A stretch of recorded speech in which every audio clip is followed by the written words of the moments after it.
জামাতের বলে 11 দলীয় জোট ভেঙে গেল, বের হয়ে গেল বলে আল্লামা মামুনুল হক রিকশা মার্কা খেলাফত মজলিস। হ্যাঁ, দেখুন কিন্তু এটা- জামাতের কর্মী না। হ্যাঁ, হ্যাঁ, এখন আমি জামাতের কর্মী বলতে চাই, যারা এই দলটাকে ভুল বুঝে বেড়ে যেতেছে, তারা কোনো ব্যক্তির অপরাধ কোনো দল নেবে না। আচ্ছা কোনো ব্যক্তির অপরাধ তার দল নেবে না। আচ্ছা আর তাই নেবে না বলে আজকে ডক্টর শফিকুর রহমান জামাত নেতা উনি ঘোষণা দিচ্ছেন যে ওনার টাকা হবে না, তাকে বহিষ্কার করা হয়েছে আচ্ছা দল থেকে, সরাসরি ডাইরেক্ট বহিষ্কার করতে।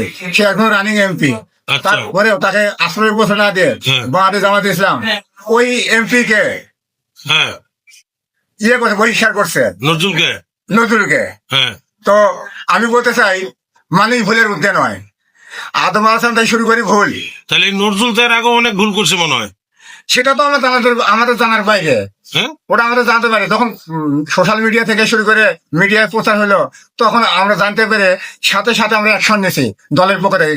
হ্যাঁ, সাংগঠনিক ব্যবস্থা নিয়েছি। আচ্ছা। তো এখানে কোনো ব্যক্তির অপরাধ দলকে চাপিয়ে দিয়ে দলের উপর দিয়া দল থেকে বেরিয়ে যাওয়া, এটা আমি আমার ব্যক্তিগত ব্যাপারটা কি বলেছি।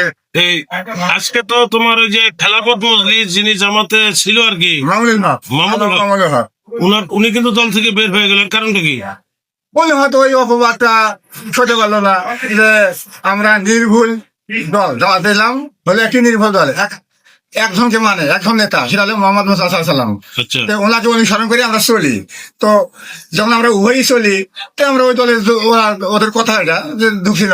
তো এখন যখন অপবাদ করলো, তো এই অপবাদে জানি নিয়ে থাকতে না চাই, আমরা একাই করতে চাই, হয়তো তারা এটা ভাবতে চাই। কিন্তু আমি বলবো যেটা না, এটা ঠিক না। কোন ব্যক্তির অপরাধ কোন দলকে দেওয়া যাবে না, আর এটা নিয়ে বিশৃঙ্খলা করার কোনো সুযোগ নেই। তুমি মাসে মাসে ইয়ানত দাও তো নাকি? ইয়েস, হ্যাঁ, ইয়েস, ইয়ানত দাও। জি। এখন কি চোখে দেখতেছো তুমি এই যে জামাতের বিষয়টা? আমি ওই চোখে দেখতেছি জামাত মনে প্রাণে তুমি ভালোবাসতেছো। যে আদম আলাহ সামনে এইসব শুরু হয়েছে ভুল। আচ্ছা আচ্ছা ওই ভুল থেকে গন্ধম খাওয়া নিয়ে, আচ্ছা তো ওখানে আল্লাহ নিজে বলছে যে গন্ধম খাইও না, এই সব ফল খাইও, এই ফল খাইও না। আচ্ছা। তো ওই ফলটাই খাতি পাতা নেশারে বলে, উনিও মানুষ ভুলের উঠে নয়, তাই উনিও ভুল করে ফেলেছে। আর ভুলের খেসার দিল, সে দিছে, দল থেকে বৈশাখ করা হয়েছি।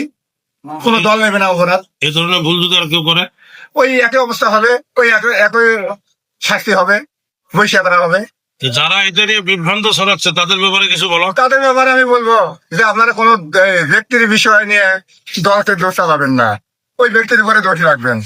আর দেখো, সে জামাতের সামনে তাকে আসরে বসে দিচ্ছে না, তাকে এমপিতে রাখছে না, কি করেছে সাংগঠনিক ব্যবস্থা নিছে, তাকে সাথে সাথে বহিষ্কার করছে তদন্ত সাপেক্ষে। এই যে অনেকে দেখি যে এদিক সেদিক হে করেঙ্গা হু করেঙ্গা বাটুল মে মারেঙ্গা কথা বলে দলের ব্যাপারে বদনাম করে, এদের ব্যাপারে কিছু বলা যাবে কিনা? আমি তাদেরকে বলতে চাই, তারা অন্য অন্য দলের দিকে তাকান, আমি নাম বলতে চাই না, অন্য অন্য দলের দিকে তাকান, তারা কি করে আসতে আছে, কি করতেছে, কি করছে, কি করতেছে, কি করতে পারে। বাংলাদেশ জামাত ইসলামের একটি ভুল দেখান, চুরি ডাকাতি ছিনতাই হাজারি ধর্ষণ দেখান একটা, ওই জায়গাটা শয়তানে ফেরে পরে তাদেরকে সাথে সাথে সাংগঠনিক ব্যবস্থা নেওয়া হয়, তাদেরকে বহিষ্কার করা হয়েছে রানিং এমপি কে, ওই সাতক্ষীরার নজরুলকে। আচ্ছা, তো এখানে আমাদের দলের কোনো ব্যর্থতা নেই, দলের কোনো দুর্নীতিকে পথে দেওয়া হয় না। তুমি মনে প্রাণে জামাত ইসলামকে ভালোবাসতেছো এবং এই দলেই থাকবে। I love my Jamaat.